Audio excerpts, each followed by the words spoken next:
करें। कहते हैं सफलता एक दिन में नहीं मिलती, मगर आप जिद ठान लो तो एक दिन जरूर मिलती है। नमस्कार, मैं दीपाली गहलोत और आपका स्वागत है हमारे खास कार्यक्रम नजर अतिथि के में। आज हमारे साथ हमारे स्टूडियो में मौजूद हैं एक ऐसी शख्सियत जो एक मामूली गृहिणी से आज सोशल मीडिया प्लेटफॉर्म पर लोगों के दिलों पर राज करती हैं, जिनके इंस्टाग्राम और यूट्यूब पर मिलियंस में फॉलोवर्स हैं। आइए मिलते हैं जाने माने चेहरे, इन्फ्लुएंसर, यूट्यूबर, कॉमेडियन, एक्टर से श्रीमती गुंजन वासने से। नमस्कार आप सभी को मेरा बहुत बहुत। हमारे इस खास कार्यक्रम नजर अतिथि में मैम आपका बहुत बहुत स्वागत है। आज आप जिस मुकाम पर हैं, आपके मिलियंस पे फॉलोवर्स हैं, आपको हाल ही में यूट्यूब ने सिल्वर प्ले बटन भी दिया है, तो उस पर आप हमारे दर्शकों से क्या कहना चाहेंगी? ये आप सभी दर्शकों का प्यार है जो मैं यहाँ तक पहुँची हूँ। मेहनत तो कहते हैं ना, बहुत टाइम से मैं कर रही थी, लेकिन एक सही टाइम सही वक्त नहीं मिल पा रहा था मुझे, या जो भी था नसीब लक जो भी बोलते हैं, तो एक सही टाइम के लिए हमें वेट करना पड़ता है। और वो टाइम आप लोगों की वजह से वैसे मैं यहाँ तक पहुँची हूँ, क्योंकि मेरी मेहनत, सबसे पहले आपका शुक्रिया, क्योंकि मेरी मेहनत आपके बिना कुछ भी नहीं हूँ मैं, और मेरी मेहनत इसमें कुछ भी नहीं है। अगर आप लोगों का प्यार ना होता तो मैं यहाँ तक नहीं पहुँचती। तो आप सभी का दिल से शुक्रिया। गुंजन मैम, मेरा आपसे पहला सवाल ये रहेगा, कितने साल हो गए आपको इस जर्नी में? मेरे को पूरे, अगर आप माने तो मुझे 7 इयर्स हो चुके हैं यहाँ पर। टिकटॉक के टाइम से मैं यहाँ हूँ, बट सक्सेस मिलने में बहुत टाइम लगा। कि सब लोग कहते हैं कि यार हम इतना टाइम हो गया वीडियो बनाते हुए, हम आगे नहीं बढ़ पा रहे, छोड़ देते हैं। तो मैं ये कहना चाहूँगी उन सभी से, छोड़ना नहीं है, हमें गिव अप नहीं करना है, हमें टाइम देना है। अगर 7 साल मैंने दिए हैं, हो सकता है बहुत सारे क्रिएटर इससे ज़्यादा टाइम हुआ या फिर कम टाइम में, तो एक सही टाइम आने के लिए ना एक वक्त आता है, तभी आप आगे जाते हो। ये नहीं कि आपने आज किया 1 महीने बाद थक गए, नहीं, थकना नहीं है, हमें रुकना नहीं, आगे बढ़ना है। तो 7 इयर्स मुझे भी यहाँ तक लगा। घर के काम होते तमाम महिलाओं को, आप गृहिणी हैं, आप घर संभालती हैं, कैसे आप घर के साथ साथ इन सारी चीज़ों के लिए समय निकाल पाती हैं? देखिए, मैनेज तो करना पड़ेगा। मेरी भी 2 बेटियां हैं, तो उनको पढ़ाना लिखाना, घर के काम सब करने के बाद जब मेरी बेटियां रात को 10 बजे सो जाती हैं, तब मैं 10 से 12 के बीच ही वीडियो बनाती हूँ। कभी कभी ऐसा होता है बच्चे नहीं भी सोते हैं, तो बीच बीच में छोटे वाले को समझाना कि आप शोर ना करना, बहुत कुछ मैनेज करना पड़ता है। लेकिन जब मुझे आगे बढ़ना है, कुछ करना है अपने बच्चों के लिए, अपनी बच्चियों के लिए, तो ऑब्वियसली मुझे ये सब करना पड़ेगा और हमें मैनेज करना पड़ता है। हम हाउस वाइफ है ना। बिल्कुल, हाउस वाइफ को मैनेज करना पड़ता है, ये बात भी सही है। देखा जाए तो आप बाहर जाते होंगे जब शॉपिंग पर या मॉल में कुछ खाने पीने, तो आप किस तरीके से देखती हैं, लोग आपको पहचान पाते हैं या नहीं? देखिए, मैं ये बोलना चाहूँगी कि पहचान तो बनाई है, यहाँ तक पहुँचने में बहुत मेहनत लगी। बट हाँ, जब भी लोग मुझे पहचानते हैं, मतलब मुझे ना अंदर से इतनी खुशी होती है। सबसे पहले तो मैं डर जाती हूँ कि अचानक मेरे साथ क्या हो रहा है। एक बार की बात बताती हूँ, हम लोग मसूरी गए थे। मसूरी में एक मसूरी ट्रिप था हमारा। मुझे नहीं लगा था कि मुझे वहां तक लोग जानते हैं। 5-6 लड़कियां घेरा बना के उन्होंने खड़ा किया। तो मैंने सोचा था कि क्या करूं, मतलब मेरे हाथ ऐसे कांप रहे थे, मैं क्या करूं। उन्होंने कहा मैम हम आपका वीडियोस देखते हैं, हम आपके बहुत फर्स्ट टाइम, मेरा फर्स्ट टाइम था वहाँ। तो मुझे मेरे फैंस थे और मुझे लगा कि मैं पता नहीं कहाँ हूँ, मतलब घबरा गई। मुझे वो मोमेंट कैप्चर करना था, लेकिन इतनी घबराहट में ना मेरे हाथ से फोन, मैं हस्बैंड को भी नहीं बोल पाई। मैंने उनको थैंक यू बोला, हाय हेलो किया और सबको बोला थैंक यू। बट वो जो मोमेंट कैप्चर करना था ना, तो पहली बार मेरे साथ ऐसा ही हुआ कि मैं नहीं कर पाई। बट मुझे बहुत खुशी हुई कि मैं वहां तक, मुझे लोग जानते हैं कि मैम हम आपके वीडियोस देखते हैं, बहुत बड़े फैन हैं आपके। तो मैम पिक क्लिक कराए उन लोगों ने, बट हाँ वो मोमेंट मेरे से कैप्चर नहीं हो पाया। अच्छा, बट बहुत खुशी होती है। मैं आपसे पर्सनल क्वेश्चन जानना चाहूँगी कि जब आपने ये जर्नी शुरू की, 7 साल हो गए आपको इस जर्नी में, तो फैमिली का रिएक्शन कैसा था? फैमिली ने, क्योंकि आप मैरिड हैं, तो फैमिली ने कैसे रिएक्ट किया, या आप शादी से पहले ये बनाती थी? नहीं, शादी से पहले मेरा ये सब नहीं था, बिल्कुल इंटरेस्ट नहीं था। शादी से पहले मैं टीचर थी, मतलब टीचिंग करती थी।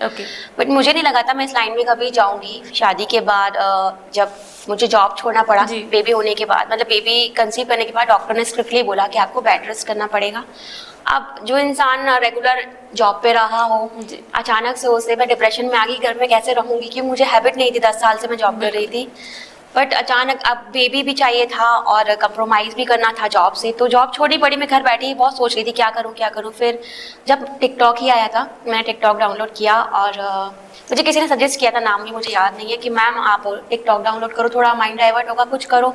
पर मुझे नहीं लगा था मेरे अंदर इतना कुछ है, मैं कुछ कर पाऊंगी। टैलेंट तो खैर आप लोगों की पहचान है दी हुई, मैं नहीं बोलती कि मेरे पास टैलेंट है, बट हाँ मुझे नहीं लगा था मैं ये सब भी कर सकती हूँ। छोटे छोटे क्लिप्स बनाने शुरू किए, बेबी के साथ, हस्बैंड के साथ, सबको पसंद आने लगा। टिकटॉक पे 1.3 मिलियन का सफ़र भी मैंने कंप्लीट किया जी। बट मुझे नहीं पता था वहाँ से भी अर्निंग होती है। सच बताऊँ, मैंने आज तक सोशल मीडिया से अब जाकर मैंने अर्निंग स्टार्ट की, तब से मैंने कुछ नहीं किया। मुझे नहीं पता था कि यहाँ से अर्निंग भी होती है। आपको फेम मिलना बेसिकली किस पॉइंट पर आकर शुरू हुआ? फेम की बात करें तो सब लोग मुझे फजीता के नाम से ही जानते हैं। अगर मैं कहीं बाहर मिलती भी हूँ ना, तो मुझे सब लोग बोलते हैं अरे आप तो फजीता मैम है, तो मुझे पहचान ही फजीता से मिली है। तो ये क्रेडिट भी ये अब से नहीं, 2 साल से हूँ मैं यहाँ पर। तो जो फजीता की रील्स हैं, मतलब 90% लोग बोलते थे कि हमें लगा था ये आप ही हो, जबकि आवाज़ भी वो लोग मेरी समझ रहे थे। तो मैंने बताया नहीं, मेरी आवाज़ नहीं है, ये आवाज़ है समीर मलिक भाई की। तो पहली बार वो भी जब रील्स वायरल होती हैं तो हमारी जाती हैं, तो उन्होंने बोला था कि गुंजन बहुत सारे लोग रील्स बना रहे हैं, लेकिन फजीता जैसी रील्स तुम बनाती हो ना, एग्जैक्टली कोई नहीं कर पा रहा, और लगता है कि तुम्हारे अंदर फजीता ही है, मतलब आत्मा घुसी है। फजीता एक माइंड सेटर है, और एक तरीके से फजीता एक नाम है सिर्फ, और कैरेक्टर जो उन्होंने, समीर मलिक ने खुद को बनाया है वो फजीता का। और देखा जाए आप ज़्यादातर फजीता के वीडियोस ही बनाती हैं। फजीता कैरेक्टर इतना ज़्यादा मुझे पसंद है क्योंकि सबसे पहले वो हम हाउसवाइफ, हम औरतों के मुद्दों को उठाता है, बिल्कुल हम औरतों को टच करता है, और लेडीज इसीलिए कनेक्ट होती हैं इस कंटेंट से क्योंकि हमारी जो बहुत सारी हाउसवाइफ नहीं बोल पाती अपने दिल की बात अपने इन लॉ से बाहर, ये वो हम डायरेक्टली नहीं बोलते, इनडायरेक्टली वो हम समाज को एक मैसेज देते हैं अपने कॉमेडी में, ताकि सामने वाले को बुरा भी ना लगे और समझ में आए कि हम कुछ हाउसवाइफ के साथ ऐसा होता है। हाल ही में आपने एक नंद वाली कोई रील डाली थी जिस पे मैंने एक कमेंट पढ़ा था, उस पर कमेंट आया था कि क्या घरों में कलेश करा के मानोगी। तो ऐसे हेट्स जो कमेंट्स आते हैं उसको किस तरीके से लेती हैं? देखिए, हेटर्स अगर आपके फैंस हैं तो ऑब्वियसली हेटर्स भी होते हैं, तो ऐसा नहीं है कि हमें बुरा लगेगा क्योंकि हमारा काम ये, अगर हम ऐसा बुरा मान के बैठेंगे तो हम आगे काम नहीं कर पाएंगे। तो वो उसको भी अगर आप पॉजिटिव वे में लेना तो कोई बात नहीं, ये कॉमेडी वे था, शायद आपको पसंद नहीं आया, लेकिन जिनको पसंद आ रहा है हम उनके लिए भी है। बट हेटर्स को भी दिल से शुक्रिया क्योंकि कहीं ना कहीं वो भी हमें आगे लेके जाते हैं। बिल्कुल। इतनी लंबी जो आपकी जर्नी रही है उसमें आपके हस्बैंड का जो किरदार रहा है, अब वो आपके साथ वीडियोस भी बनाते हैं, बच्चे भी आपके साथ वीडियोस बनाते हैं, तो आपके हस्बैंड का जो किरदार रहा है और किस तरीके से उन्होंने आपको सपोर्ट किया है, वो आपके लिए कितना इम्पोर्टेंट है? देखिए, मैं सच बताऊं तो आज मैं जो भी हूँ अपने हस्बैंड के बेस पर ही हूँ और हस्बैंड की वजह से ही हूँ। अगर मेरे हस्बैंड नहीं होते तो मैं यहाँ भी नहीं होती, शायद मुझे लगता है मेरी लाइफ ही खत्म हो गई थी, मैं ही खत्म हो जाती। मेरे हस्बैंड ने मुझे जब मैंने घर छोड़ा था पहली बार, तो मुझे नहीं पता था मैं कहाँ जाऊँगी। जैसे बच्चों की तरफ एक रखा जाता है ना बच्चों को, उस तरह से उन्होंने अपनी वाइफ को रखा है। आज भी एक आवाज़ बस, अगर उनको मेरे को ज़रा भी चोट लगती है ना तो वो उनको दिल दुखता है क्योंकि उन्होंने जो मेरे टाइम देखा है, वो कहते हैं जो तुमने स्ट्रगल शादी से पहले किया है, जो तुमने टाइम देखा है वो मैं अब नहीं देखने दूंगा। क्योंकि मेरे पास एक टाइम खाने के लिए भी पैसा नहीं होता था, तो बहुत दुखी होते थे। पहली बार मिले तो उन्होंने मुझे बोला खाना, मैंने कहा नहीं खाना नहीं खाऊंगी, मैं खा चुकी हूँ। खाना तो तुमने सुबह खाया था। मैंने कहा मैं एक ही टाइम खाना खाती हूँ, इतने पैसे मेरे पास नहीं हो पाते। 3000 मेरी सैलरी थी जब मैं गुड़गांव आई थी। कैसी, मतलब ये लव स्टोरी है या? हाँ, ये लव स्टोरी ही है एक्चुअली। मैं एक कंपनी में जॉब करती थी, कंपनी का नाम नहीं बताऊंगी।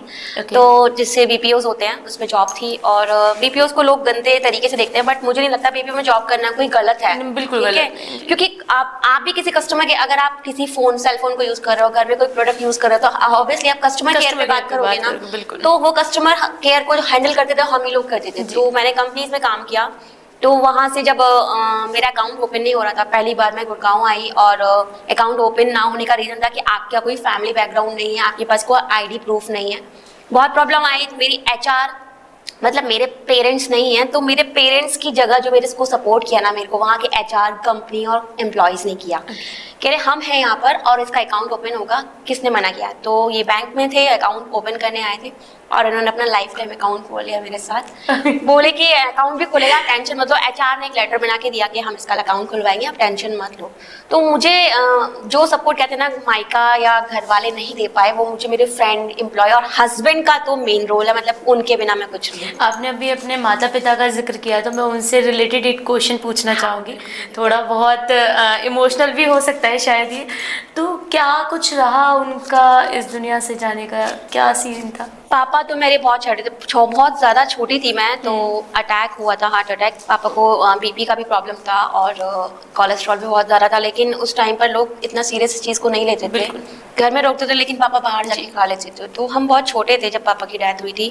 उसके बाद घर में जैसे शादी हो जाती है तो प्रॉब्लम शुरू हो जाती है, भाभी भैया में, तो बहुत ज़्यादा प्रॉब्लम थी। सबसे बड़ी मैं थी, तो रोज़ हर बात पर मुझे सुनना पड़ता था। और एक पता नहीं अचानक से क्या बात हुई, किसी खाने को लेकर टेंशन के, तुम जिंदगी भर यहीं रहोगी या तो तुम शादी करके निकल जाओ यहाँ से, या फिर तब मेरा एज भी नहीं था शादी का, मुझे लगता नहीं था कि निकलती मुझे शादी करनी चाहिए। मुझे कहा मुझे जॉब करनी चाहिए, लेकिन मेरी टीचिंग जॉब को भी छुड़वा दिया गया था। मतलब गांव में कहते हैं ना कि बहुत छोटे से गांव से थी, तो वहाँ जॉब बिलोंग करती है मैम? अलीगढ़ से। अच्छा, अलीगढ़ से हैं। तो वहाँ जॉब अलाउ नहीं होता, फिर भी टीचिंग की जॉब थी। लेकिन अड़ोसी पड़ोसी कहते हैं ना कि सबसे पहले सीसीटीवी कैमरा वही होते हैं, बिल्कुल सही बात है। तो उन्होंने जाकर कंप्लेन की कि आपकी बहन ना उनके पेरेंट्स से बात। अब भाई आप टीचिंग जॉब कर रहे हो तो ऑब्वियसली बात करोगे। उन लोगों ने मेरी जॉब छुड़वाई। बहुत दुख हुआ कि टीचिंग जॉब छुड़वा दी, और प्रिंसिपल आके बोले कि बेटा जॉब क्यों छुड़वा दी। उन्होंने कहा नहीं, हमारी घर की बहनें जॉब नहीं करेगी। पापा नहीं थे तो जोर भी नहीं चल सकता, भाई पे भाभी पे तो नहीं चल सकता। बिल्कुल सही बात है। बहुत कष्टों से भरा आपका बचपन गुजरा है। हाँ, तो घर में भी ट्यूशन पढ़ाने में भी प्रॉब्लम होने लगी, तुम यहाँ मत बैठो, ये मत करो, वो मत करो। तो एक कहते ना सर के ऊपर से ना घड़ा भर गया था, रोज लड़ाइयाँ रोज लड़ाइयाँ। मैंने कहा इससे अच्छा मैं यहाँ से चली जाती। बोले बिल्कुल चली जाओ। मतलब उस टाइम किसी ने ये नहीं सोचा कि इतनी रात में ये कहाँ जाएगी, कहाँ नहीं जाएगी। तो वो 400 रुपये मेरे हाथ में, और मैं यूपी से दिल्ली, मेरठ, गुड़गांव, पता नहीं कौन सी बस में बैठी हूँ, मुझे नहीं पता मुझे कहाँ जाना है। 2 दिन घर छोड़कर आप बेसिकली निकल गए? जी। 4 मेरे पास ड्रेस थी, वो सूट, और 400 रुपये वो टाइम, और आधी रात बारिश, समझ नहीं आता मुझे कहाँ जाना है। मैंने 2 दिन और रात बस में सफ़र किया था, मुझे कुछ नहीं पता था। आज आपके घर वाले आपको कांटेक्ट करने की कोशिश करते हैं?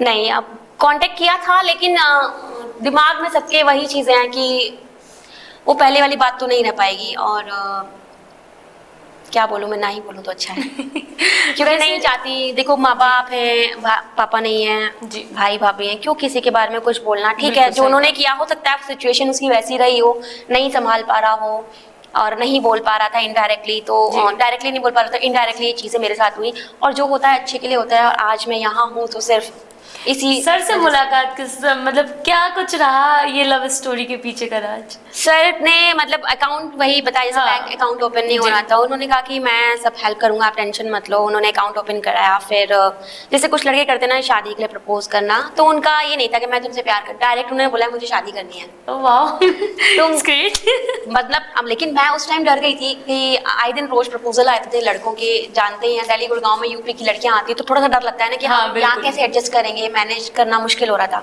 मैं रोज रोती हुई HR के पास पहुंच जाती थी, मैम आज इसने बोल दिया, आज इसने बोल दिया। कह रही दिमाग से यहाँ से खोलो, यहाँ से निकालो, ये लड़के यहाँ पर ऐसे ही करते हैं और किसी से बात नहीं करनी, अपने काम पे फोकस करो। फिर इन्होंने जब शादी के लिए प्रपोज किया, मैं और डर गई थी अब यहाँ क्या होगा। फिर मेरी फ्रेंड ने मुझे समझाई, सारे लड़के प्यार के लिए प्रपोज करते हैं, जब शादी की बात आती है तो छोड़ देते हैं, लेकिन ये पहला लड़का है गुंजन जिसने तुम्हें शादी के लिए डायरेक्ट पूछा है। एक दिन मिलो, जाओ, घूमो, तुम्हें अच्छा लगे तब डिसीजन लो। घूमी, मिली, मतलब वो फीलिंग नहीं आई कि मतलब कोई इंसान मतलब इतना अच्छा भी हो सकता है। मतलब मेरे साथ तो इतना कुछ हुआ है, मैं बोल भी नहीं पाऊंगी, बट वो जैसे टच करना, दूर रहना, मतलब एक रिस्पेक्ट होती है ना, वो उन्होंने मुझे दी थी। तो वो यहाँ सब जगह है और हमेशा रहेगी। फिर जब शादी की बात हुई और हमने बहुत जल्दी 6 मंथ के अंदर हमने शादी भी कर ली थी। आपकी मदर इन लॉ और फादर इन लॉ का क्या रिएक्शन रहा कॉमेडी वगैरह आपकी वीडियोस देखने के बाद? देखिए पापा की बात करो तो मुझे दोनों जगह पापा का प्यार नहीं मिला। इधर तो इनके भी हस्बैंड के पापा नहीं है और मेरे से पापा नहीं थे, तो मदर इन लॉ बहुत अच्छा लगता है उनको, और मेरे घर में ऐसे कोई ऑब्जेक्शन नहीं होता। इन लॉज मेरे बहुत अच्छे, मतलब कोई ऑब्जेक्शन नहीं है उनको ये कि आप बनाओ, क्योंकि मर्यादा में रहकर वीडियोस बनाना कोई बिल्कुल। आपकी सारी वीडियोस सूट साड़ी में होती है। कमेंट्स हम देखते हैं कि लोग पूछते हैं आपसे कि आपकी सूट साड़ी कहाँ से आती है, तो हमें भी मैं भी जानना चाहती हूँ कहाँ से लेती हैं आप इतनी प्यारी सूट साड़ी? हम लोग कोलैबोरेशन प्रमोशंस करते हैं तो हमें यहीं से मिलता है, और कभी मार्केट से भी ले लेती हूँ। हालांकि मैं पहले कभी नहीं कर पाती थी इतना कि मैं खरीद पाऊँ, क्योंकि मेरा शुरू से है कि ना मैं हस्बैंड की कोई बर्डन डालना चाहती ना जी। अपने घर वालों के ऊपर। तो अब जो घर वाले हैं वो सिर्फ मेरे ससुराल वाले हैं, मायके से मेरा रिश्ता नहीं है, सीधी बात नहीं है। जी। मतलब अगर आप बोले कि मायके में कौन है, तो मेरे मायके में कोई नहीं, मैं आज भी बोलती हूँ। अच्छा, मैं एक बहुत ही अच्छे आपने जो भी कहा काफ़ी सही कहा, लेकिन मैं आपसे इतना माहौल जो है टॉक्सिक सा हो गया है, आप थोड़ा इमोशनल भी फील कर रही हैं, तो एक छोटा सा मैं आपसे गेम खेलना चाहूँगी। पहले मेरा क्वेश्चन आपसे ये है कि मैं द गुंजन वाशनी से बात कर रही हूँ या फिर द हाउसवाइफ से? आप एक हाउसवाइफ से बात कर रही हैं, क्योंकि मैं हाउसवाइफ ही हूँ। गुंजन मेरा नाम लोग अब पहचानेंगे, पतिता से मेरा नाम है और जी। पतिता ही मुझे लोग बोलते हैं, बट नाम मेरा बाद में आया। अब लोग जानते हैं कि मैं गुंजन हूँ, लेकिन क्योंकि मुझे हमेशा पतिता का ही टैग दिया है। हाँ, मैं हाउसवाइफ हूँ, मैं मुझे गर्व है अपने हाउसवाइफ होने पर कि मैं घर में रहकर भी अपने बच्चों के लिए कुछ कर पा रही हूँ आज। तो एक हाउसवाइफ तो इस हाउसवाइफ से मैं इस हाउसवाइफ के साथ एक गेम खेलना चाहूंगी जो वन वर्ड आंसर होगा। हाउसवाइफ की तनख्वाह क्या होती है? प्रेम या सम्मान? दोनों ही चाहिए होता है।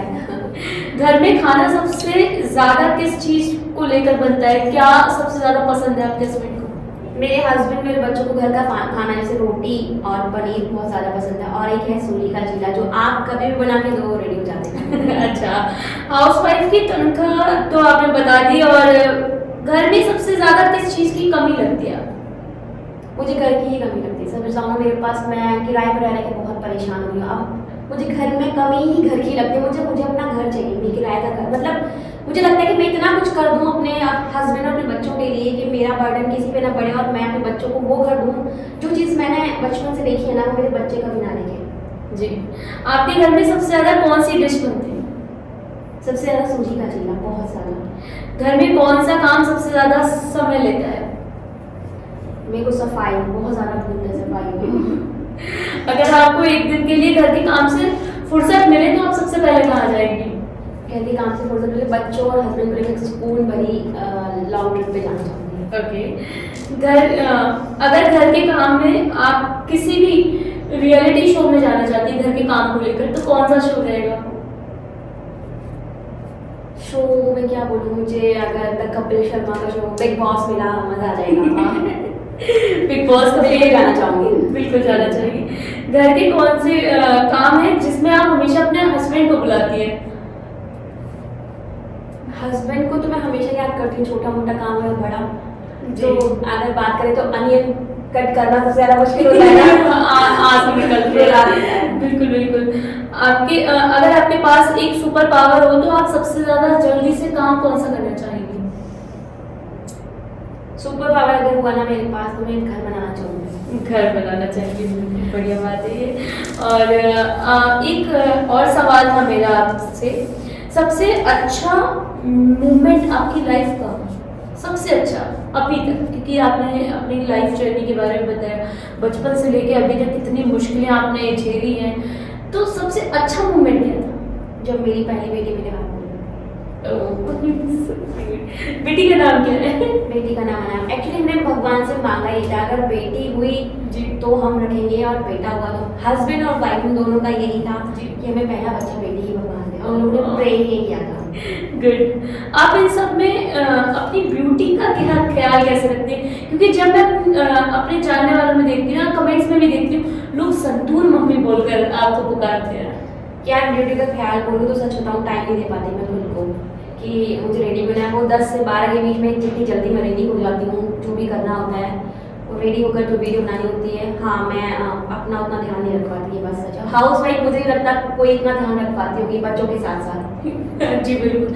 हाउसवाइफ्स के लिए क्या मैसेज देना चाहेंगी? यही मैसेज देना चाहूँगी कि आप लोग जरूरी नहीं कि बाहर जाके अर्न करो, कहीं जॉब करके करो, अपने बच्चों को छोड़ो, क्योंकि जो माँ अपने बच्चों की केयर कर सकती है ना, वो बाहर वाला नहीं कर सकता। चाहे वो दादी हो, नानी हो, मौसी हो, बुआ हो, कोई भी हो, इवन हस्बैंड भी वो नहीं कर सकते जो हम माँ कर सकते हैं। कर सकते हैं हस्बैंड, लेकिन बहुत सारी चीज़ें होती है ना, बच्चों के साथ वो चीज़ें नहीं हो पाती जो माँ को। मुझे पता है मेरे बच्चों को क्या खाना है, हाँ। हर माँ को पता होता है क्या किस टाइम पे उसको देना है, क्या चीज़ नुकसान करेगी। तो हाउस वाइफ को यही मैसेज है कि प्लीज हार मत मानो, आप घर से बैठकर भी बहुत कुछ कर सकते हो, ये जरूरी नहीं कि आपको बाहर जाना है।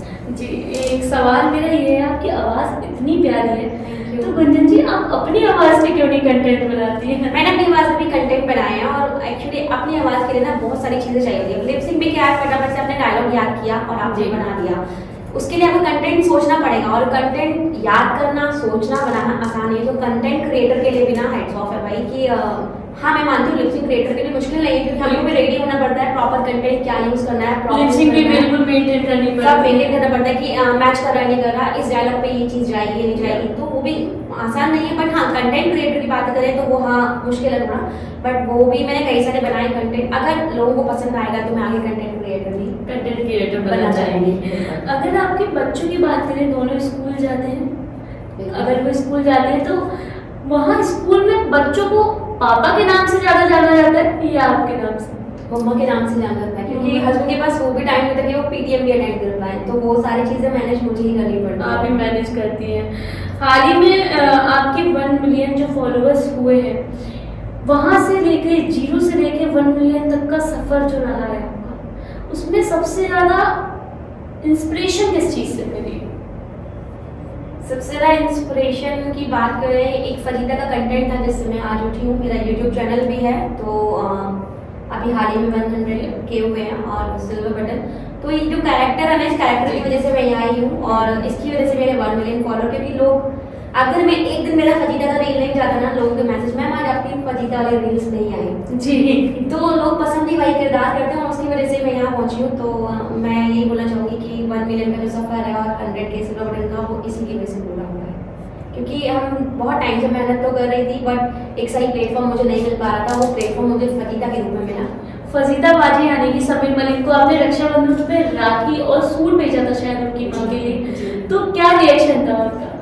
देखिए मैं भाई की बात करूं कि अब भाई तो है नहीं, अब किसको राखी बांधूं जी। भाई ने जब पहली बार मेरे रील्स देखी वायरल होते हुए, उन्होंने मुझे एक इंस्पिरेशन वाला मैसेज भी किया और आज वो भाई है कि मुझे जरा सी कोई प्रॉब्लम होती है, कुछ समझ नहीं आ रहा, मैं कॉल करती हूँ, समझाते थे। बहन को सच में गाइड करते हैं ना, उस तरीके से गाइड करते तो उनको सच में वो भाई के रूप में ही है, वो भाई ही है और हर चीज़ में सपोर्ट करना, आगे बढ़ना। तो उनकी मम्मी मेरी फ़ैन है, मुझे भाई ने बताया कि मतलब मेरी अगर ऑडियो जाती है तो मम्मी बोलती है कि पहले तुम लिंक रील लिखा क्योंकि वो सलीके से किचन से निकल के आती है, वो साड़ी सूट पहनती है, तो हर माँ को पसंद है क्योंकि फैमिली कॉमेडी है ना। लोग मेरी कॉमेडी ना फैमिली में बैठ के देख सकते हैं, मेरी कॉमेडी ऐसी है। तो जब भाई को पसंद आया, उनकी मम्मा को पसंद आया, तो मुझे लगा कि माँ के लिए मैं क्या बोलूँ, माँ के लिए जितना बोलूँ उतना कम है। अगर माँ के लिए सबसे पहले करना चाहिए मुझे, इसीलिए मैं ये सोच के मैंने माँ को ही भेजा। तो वो रिएक्शन भाई का ये था, भाई कह रहे थे लिटरली मेरी आंखों में आंसू थे, मैं सोच रहा था कि तुम मेरे लिए कुछ भेजती, मुझे उतनी खुशी नहीं थी जो तुमने माँ के लिए करके भेजा क्योंकि एक माँ से हम सभी अटैच होते हैं। बिल्कुल बिल्कुल, सो माँ तो माँ ही होती है और आप भी एक माँ है। तो बच्चों को जब कोई तकलीफ हो जाती है या बच्चे बीमार भी हो जाते हैं, अक्सर देखा होगा, अब तो सर्दियाँ आ रही हैं, तो किस तरीके से आप बच्चों को मैनेज करके रखती हैं? यार देखो मैं सबसे पहले बच्चों को बाहर का खाना नहीं देती, बिल्कुल भी नहीं देती। उनको फास्ट फूड नहीं पता, उनको कोल्ड ड्रिंक्स नहीं पता, कुरकुरे चिप्स में बिल्कुल नहीं पता। मैं बहुत ज़्यादा उन पर ये रखती हूँ कि नहीं खाना। चॉकलेट्स मतलब खजूर, चॉकलेट्स मतलब ड्राई फ्रूट, वो लोग नहीं जानते। अगर आप आज आप कोल्ड ड्रिंक रखोगे तो वो कहेंगे ये दवाई है, इट्स ग्रेट, ये हमें नहीं खाना, हम नुकसान नहीं। तो सर्दी, हालांकि मेरे दोनों बच्चे बहुत सेंसिटिव हैं, बहुत जल्दी बीमार होते हैं, बट मुझे ना मेरे बच्चे बीमार होते हैं, मुझे लगता है यार भगवान मुझे बीमार कर दे, उनको ठीक कर दे, वो कभी बीमार ना हो। ये सारी मम्मियाँ सोचती हैं, मुझे लगता है कि मेरी मम्मी भी सोचती है। एक मम्मियों को लेकर एक सवाल है, क्या वाकई में मम्मियों को ये चीज़ पता चल जाती है कि बच्चों को कोई तकलीफ है? बिल्कुल, क्योंकि मैं देखती हूँ तो मेरी माँ, मुझे कोई भी तकलीफ होती है, मेरी माँ को फटाफट उधर से कॉल आ जाता है। बिल्कुल, क्योंकि 9 महीने जो माँ पेट में रखती है ना, वो बच्चे के अंदर मतलब बच्चे की चीज़ें ना वो खुशबू महसूस कर लेती है कि इसको यहाँ तकलीफ। इवन आप स्कूल से भी आप आओगे ना, घर पे आप कोई टेंशन में हो, कोई प्रॉब्लम है, तो आपकी माँ पहचान लेगी क्या कुछ बात हुई, मैंने डांटा है, एग्जाम है, कुछ हो गया स्कूल में, कहीं तकलीफ है, जरा सी लग रही, बच्चे कहेंगे नहीं लगी, लेकिन माँ पहचान लेगी उसको चोट लगी है। एक और बहुत सीरियस टॉपिक है, आजकल आपने देखा होगा महिलाओं के साथ क्या कुछ चल रहा है। आपकी 2 छोटी बच्चियां हैं, कैसे उनको गुड टच बैड टच बताती है, या हमारे दर्शकों के बच्चों को आप बताना चाहेंगे? बिल्कुल, मैंने गुड टच बैड टच बताया हुआ है बच्चों को। मेरी बड़ी बेटी को तो बहुत ज़्यादा समझ है कि वैसे मैं अपने बच्चों को बाहर नहीं निकलने देती क्योंकि बेटियां हैं और हम यहाँ किराए के घर पर रहते हैं, हम यहाँ का माहौल नहीं जानते हैं। और गाँव दिल्ली तो मुझे नहीं लगता बहुत ज़्यादा आजकल इतना चल रहा है ना, कोई भी जगह सेफ नहीं है वैसे तो। बिल्कुल। तो जितना हो सकता है मैं बच्चों को घर में रखती हूँ, जाती भी हूँ तो साथ लेके जाती हूँ। हाँ, स्कूल जाते हैं मुझे डर लगा रहता है, लेकिन मैंने उनको सिखाया हुआ है किसी से टॉफी नहीं लेनी, किसी से गुड टच बैड टच क्या होता है, आपको यहाँ टच नहीं करना, आपको स्ट्रिक्टली नो करना। सबसे पहले आपको कुछ देता है ना कोई, आपको मना करना है। आप बोलोगे मेरी मम्मा मुझे देगी तब मैं लूँगी, आप मेरी मम्मा लेके हो जाएगी तभी हम जाएंगे। कोई भी आ जाए, इवन मम्मा पापा के अलावा कोई तीसरा बुआ फूफा जी चाचा जी भी लेने आएंगे तो भी वो बच्चे नहीं जाएंगे। इतना मैंने उनको सिखाया। जी बढ़िया है। और एक महिलाओं के लिए आप क्या संदेश देना चाहेंगे, क्योंकि देखा होगा हाउसवाइफ ज्यादातर घर संभालने को ही अपनी जिंदगी बना लेती है, जिसकी वजह से वो ये भूल जाती है कि उनके अंदर काबिलियत क्या है या वो क्या कर सकती है। तो क्या संदेश देना चाहिए ताकि वो भी सामने आए और ऐसे ही कुछ अपने लिए, अपने मनोरंजन के लिए, क्योंकि ज्यादातर महिलाएं ना काम करते करते घर का देखा जाए तो मानसिक संतुलन थोड़ा डिप्रेशन खराब हो जाता है, वो सारी चीजें होती है। तो क्या कहना चाहेंगे आप? पहले तो मैं भी हाउस वाइफ थी, मैं भी सोचती थी मैं कुछ नहीं करूंगी, घर का ही काम करूंगी। लेकिन जब मैं डिप्रेशन में आने लगी जॉब छोड़ने के बाद, क्योंकि जॉब करते करते आपको 10 साल में अचानक से जॉब छोड़ने को मिले तो आपको लगेगा ही कि मैं बाहर नहीं जा पा रही, एक जेल में बंद हो गई हूँ, क्या करूँ क्या नहीं करूँ। तो हमको अपना मनोरंजन भी करना है, हमको घर भी देखना है, हमको बच्चे भी संभालने हैं। बट ऐसा नहीं है कि आप घर से बाहर निकलोगे तभी आप कुछ कर पाओगे। सोशल मीडिया प्लेटफॉर्म आपको मिला हुआ है, आपके पास फोन है, उसका कैसे यूज करना है अच्छा और बुरा ये आप अच्छे से जानते हो। और हम कहते हैं ना वुमेन्स में सुपर पावर होती है स्कैन करने की सामने वाले की नीयत को। हाँ। तो उसके अकॉर्डिंग आप कर सकते हो वो चीज़ कि हाँ हमको इससे बचना है, इससे नहीं बचना है। क्योंकि आपके माइंड में ना कोई भी गलत चीज़ डालने से पहले आप खुद 10 बार सोचोगे कि ये इंसान सही है या नहीं। अगर आप गलत करो ना अपने लिए तो आप खुद करोगे, सामने वाला नहीं करा सकता। बिल्कुल सही बात है। तो हाउस वाइफ के लिए यही कहना चाहूंगी कि हार मत मानो, आप खुद में इतनी पावरफुल हो ना, जो लेडी अपने घर को संभाल सकती है ना वो बहुत कुछ कर सकती है। जी, कहा जाता है कि महिलाएं जो है माता रानी का रूप है। बिल्कुल ये बात सच है। तो मेरा बाकी आपसे एक सवाल रहेगा, क्योंकि वक्त हो चुका है शो खत्म करने का। ये जो वक्त आपने गुजारा अभी तक, उसमें तकलीफें बहुत रही हैं, लेकिन हौसले ना हारने के पीछे का सबसे बड़ा कारण क्या है? बहुत तकलीफें रही, क्या अभी भी चल रही है प्रॉब्लम्स जी। बहुत सारी चीज़ें हम नहीं शेयर कर पाती। हाउस वाइफ डर लगता है कि कहीं इफेक्ट ना पड़े किसी चीज़ पर। सबसे ज़्यादा प्रॉब्लम आती है पैसों को लेकर, घर को लेकर, बच्चों को लेकर। तो जब भी मैं मेंटली फिजिकली थक जाती हूँ, हस्बैंड का सपोर्ट सबसे पहले आता है। क्यों परेशान, क्या हुआ? जैसे अभी हाल में सोशल मीडिया को ले लीजिए, 1 मिलियन हुए, मुझे लगा मेरे साथ पता नहीं क्या हो रहा है, यूट्यूब पर ऐसा क्यों हो रहा है, लोग फॉलो नहीं कर रहे हैं, क्यों मैं आगे नहीं बढ़ पा रही हूँ, अचानक से अकाउंट रुका। हस्बैंड समझाते हैं कि अरे काम करते रहो, परेशान मत हो। मतलब एक बैक सपोर्ट ना बहुत जरूरी है। बैक सपोर्ट की आप कह रही हैं तो ज्यादातर बोला जाता है कि मर्दों के पीछे औरत का हाथ होता है, मतलब मेंस सक्सेस के पीछे वुमेन्स का हाथ होता है। तो क्या वुमेन्स की सक्सेस के पीछे मेंस का हाथ होता है? बिल्कुल होता है। मेरे हस्बैंड का मेरे मतलब बैक सपोर्ट नहीं है, फुल सपोर्ट है उनका। मतलब मैं जरा आज भी परेशान हूँ ना, वो पहचान लेते हैं कि तुमको ये प्रॉब्लम हो रही है, कोई बात नहीं, आगे बढ़ोगी, आप टेंशन मत लो। ये व्यूज लाइक्स इनसे टेंशन मतलब सबसे बड़ी प्रॉब्लम होती है हम ठीक है ना, हाँ हम सब कुछ ठीक करेंगे। तो खुद को स्ट्रॉन्ग बनाओ। अगर आप बीमार हो गए तो बच्चों को कौन संभालेगा, मुझे कौन संभालेगा, घर कौन संभालेगा? तो वो सपोर्ट मेंटली फिजिकली वही देते हैं कि कोई बात नहीं, यूट्यूब नहीं आगे बढ़ रहा, आप काम करते रहो, लोगों को समझाओ, आगे बातें करो, आप अपनी बात को रखो कि क्या हो रहा है, क्यों नहीं सब्सक्राइब बढ़ रहे, क्यों मतलब व्यूज डाउन हो गए। मैं बहुत ज़्यादा टेंशन ले लेती हूँ चीज़ों की। सोशल मीडिया पर आई हूँ, मुझे लगता है कि भगवान अब इतना बहुत कुछ खराब हो चुका है मेरे साथ, अब मेरा कुछ खराब ना हो। तो बस सबसे यही कहना चाहूँगी कि मेरे प्लीज़ यूट्यूब चैनल को जरूर सब्सक्राइब करना आप लोग। और उस अगर आप लोग भी वैसे मैं कर पाई ना तो सिर्फ अपने बच्चों के लिए घर में अब तक बोलते आई, बस मुझे वही करना, मेरा सपना ही वही है कि मुझे और कुछ भी नहीं चाहिए, मैं कुछ नहीं मांगती इससे ज़्यादा। जी, आपने बोला कि आपने टिकटॉक से स्टार्ट किया था। जी, तो टिकटॉक से स्टार्ट करने के बाद टिकटॉक जब बंद हुआ, डिप्रेशन में चली गई थी मैं। बहुत रोई थी, मतलब 1 वीक तक तो मेरा ये रहा था, फोन नहीं छूना, खाना नहीं खाना। हस्बैंड ने बहुत समझाया कि बेटा ऐसा नहीं करते हैं, आगे घर भी संभालना है। उस टाइम हस्बैंड की जॉब को लेकर कुछ प्रॉब्लम चल रही थी, वो नोटबंदी का भी टाइम आया था। हाँ।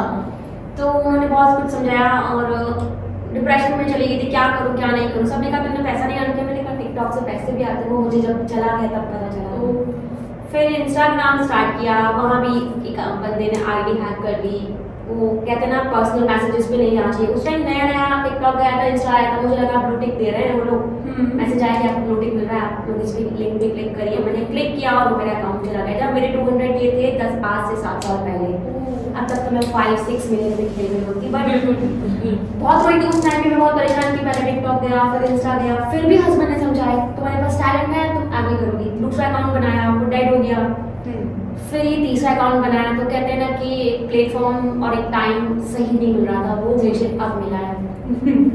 बिल्कुल, अगर देखा जाए तो आपका जर्नी जो है बहुत ही परेशानियों के साथ गुजरी, बहुत ही संघर्ष के साथ गुजरी, लेकिन सक्सेस हाथ आई है।